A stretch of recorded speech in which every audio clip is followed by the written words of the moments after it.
Hey, what's going on? Guardians TBL here, coming back at you on another Thursday evening, which means it's time for another TWAB, another issue of the Bungie Weekly Blog, This Week at Bungie for the week of June 28th, 2018. It's the last one of the month, and this one is absolutely jam-packed with information for upcoming content.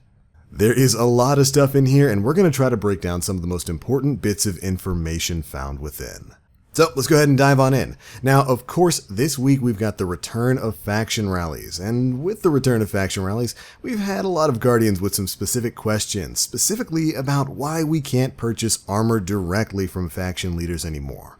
Thankfully, we get some clarification on that here, where they state, direct purchase for faction armor was removed with Destiny 2 Update 1.2.1 due to vendor constraints.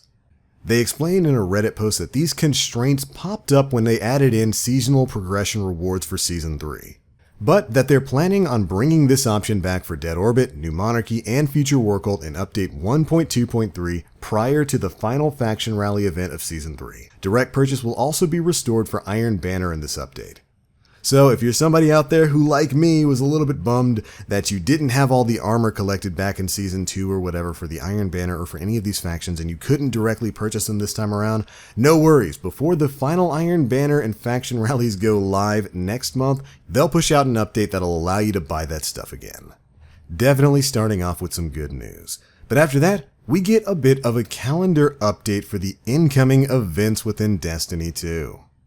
Summer has officially begun, and we got this awesome new infographic talking about what we're going to be doing in the coming weeks in Destiny. Starts off from the week of July 3rd to the 9th with Faction Rally Winners Week, Mayhem Crucible Playlist, and Bungie Day on the 7th.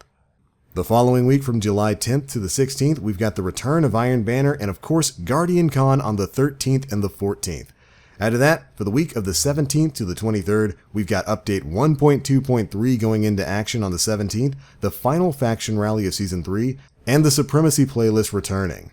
Following that, on the week of the 24th to the 30th, we've got the Faction Rally Winners Week and the Doubles Crucible playlist.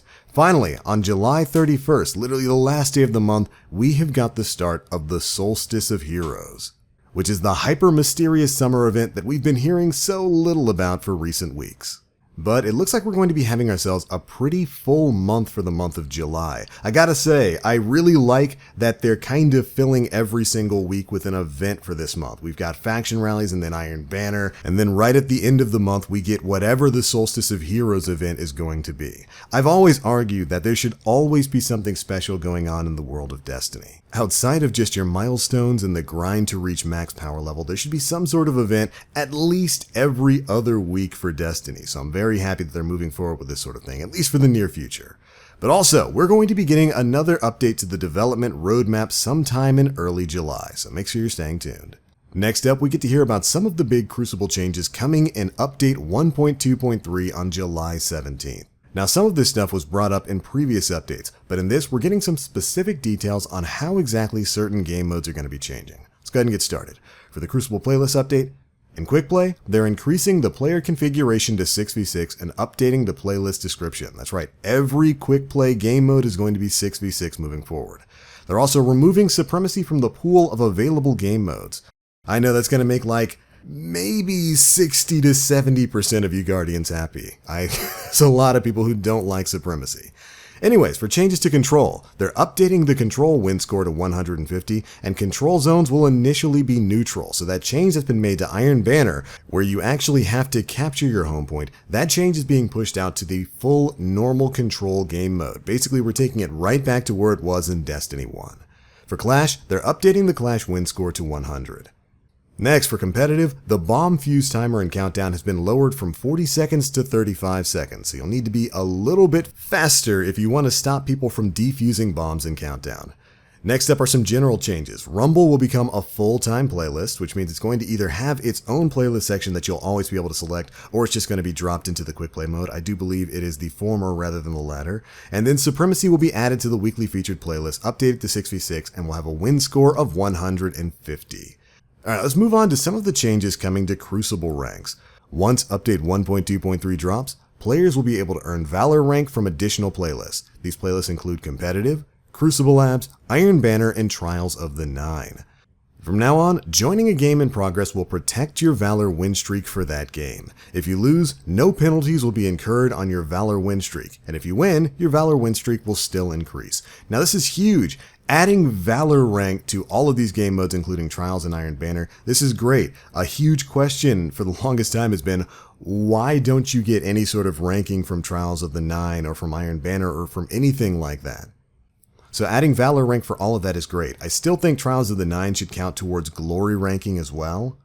But the fact that you can virtually play any Crucible mode now outside of private matches and still build out Valor points is a great change. And of course, the whole loss record prevention thing for joining games in progress, that was a very necessary change in my opinion. There was nothing more frustrating than coming off your 4-win streak, getting thrown into a game, partially thanks to the matchmaking in Destiny 2, or if you're on PC, the smaller population, that virtually you had no hope of winning and being forced to take that L and losing your bonus streak. Very happy that they're going to be changing that. Next up, players will now be matched using their glory rank. That's right, using a ranking mode for matchmaking. What a novel idea. Glad that's finally happening. This means your opponents will be of a similar rank to you, and the higher you climb, the tougher your opponents. Again, another change that a lot of players have been looking for. Very happy to see it coming in. The glory loss streaks will be retuned to be less punishing over time, and consecutive losses will decrease the rank points lost upon losing a game instead of increasing it, and streaks will still cap out at 5. This is hopefully going to tune down some of the painful experiences within the competitive playlist trying to build up your glory. And finally, all rank streaks will no longer reset once they hit their cap. There we go, some pretty interesting changes coming to Crucible. Overall, I like most of the stuff here. Now, I'm not one of those players who hates Supremacy, so I am a little bit bummed to see it disappear from the Quick Play playlist, but I'm glad it's going to get its own playlist that'll rotate on a weekly basis. But alright, after that, we getting into some big stuff here, with some information about the Prestige difficulty for both the Eater of Worlds and the Spire of Stars raid layers. And more importantly, we get some really good information about the rewards for completing these challenges. Here's what you can get. They state that we believe players will be chasing after 3 different pursuits in the Summer Prestige raid layers. 1. 400 power weapons. The only way to get 400 power level armor before Forsaken is by participating in the Summer Solstice event. But the only way to get 400 power weapons before Forsaken is by completing the Prestige Spire of Stars and Eater of Worlds raid layers. Every time you complete all of the encounters in a Prestige raid layer that week, you will be rewarded with a 400 power raid weapon. This can be any raid weapon from Destiny 2, not just the ones that drop from that specific layer.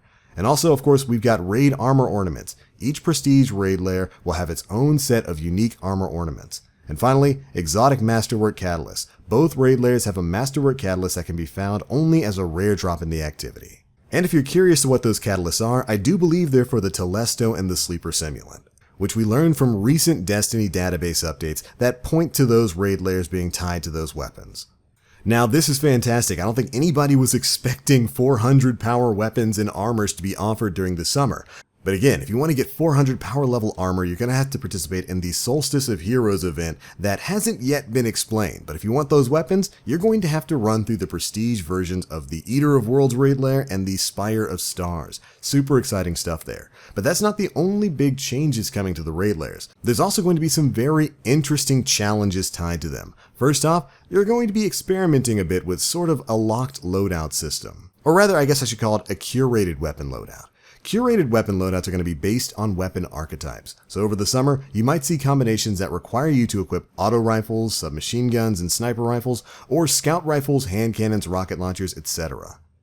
These loadouts are not going to be locked inside the Prestige raid layer. You can bring tons of different guns into the raid layer and swap between them at will, so long as the gun meets the original required curation.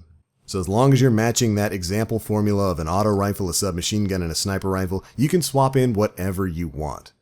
Now, additionally, they're also going to be adding modifiers to these Prestige raid layers. They state that 2 of the modifiers they're adding in are going to be brand new and were built from the ground up by the raid team to work in raids. The third one's going to be a return of the Destiny 2 fan favorite, Prism, where basically you would have a rotating elemental singe. Now, I have to say, this is actually really interesting. I like what they're doing with the Prestige raid layers here.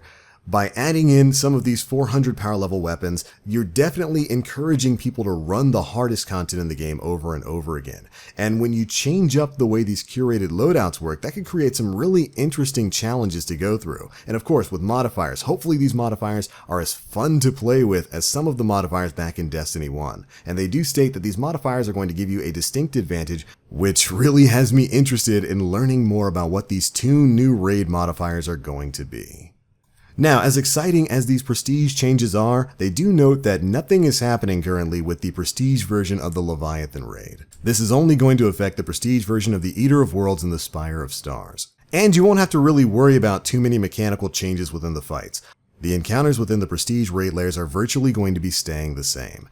And finally, you'll be able to run all of the prestige raid layers each and every week. So it's not going to be like, kind of like things were in the Age of Triumph where you had like a challenge featured raid every week. You can do both of these prestige raid layers each week to get your 400 power weapons. And of course, the prestige raid layers will be going live when update 1.2.3 drops on July 17th. A lot of really great news in there. Super psyched to hear about some of these changes coming. Again, really wasn't expecting the bump up in power level. Whew man, the grind begins all over again. Alright, now the last big thing covered in this week's TWAB concerns collections and your vault.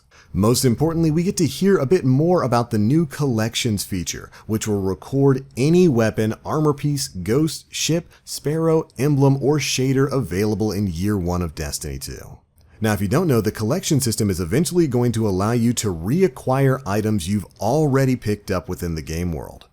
At least if they fall under the list that I just named off. And thankfully, the collection system has already started recording the items in your vault. So if you have an item in your inventory right now, you can safely discard it and retrieve it from collections in September. But they want you to know that this doesn't include consumables, so hang on to those if they matter to you. Now this is great because it means so many of us can go and clean out all of those duplicates in our vaults now. But there are also some other questions that need to be answered. If I dismantled something previously, will it be waiting in my collections this September? And unfortunately, if you deleted anything prior to May 8th, it will not be available within your collection. So if you got rid of some specific Year 1 stuff like way back before Curse of Osiris even came out, you unfortunately won't be able to get access to that in your collections. But as long as you haven't deleted stuff before May 8th, you should be good. Now, moving on to another question, what items from Year 2 can be reacquired from collections? Well, with the addition of random perks to items starting in Year 2, we had to make a tough call for collections. We investigated numerous options for gear with random perks, fixed collection perks, buyback limits, reroll mechanics, and many others. But each of these came with issues that impacted the collections experience in a negative manner. Ultimately, we decided to disable purchase of all Year 2 randomly rolled legendary weapons and armor. So while you'll be able to get a majority of your Year 1 stuff that you didn't delete before May 8th back from the collections feature when that fully goes live in September, unfortunately Year 2 stuff isn't going to be quite the same. But they are looking for a long-term solution to store your exact perk rolls in collections. So now, how much will it cost to pull an item from the collection board? Well, they don't give us too clear of an answer, but they state that they don't want this to become a glimmer sink, which is basically just a place where you spend all of your glimmer, kind of like the gunsmith is now. And they also mention that players aren't going to have to deal with currency conversions when Forsaken goes live. For example, if you dismantle a shader that dismantles into glimmer, it'll cost glimmer to reacquire that shader. If the shader came from Eververse, it'll dismantle into bright dust and therefore cost bright dust to reacquire. And the same goals are true for all of the collection items. So it's hopefully not going to be a situation like in Destiny 1 where we had some massive currency changes between D1 and the Taken King. And finally, for the question of what power level your collection items will be when you reacquire them, well, they'll be close to your current power level, but not quite there. You'll still need to infuse them to reach up to maximum power. And personally, I think that's just fine. But alright, there we go, Guardians. That's it for the collection thing. This is great. This means I can go through and clean out this vault that has been absolutely chock full of nonsense basically since Destiny 2 came out.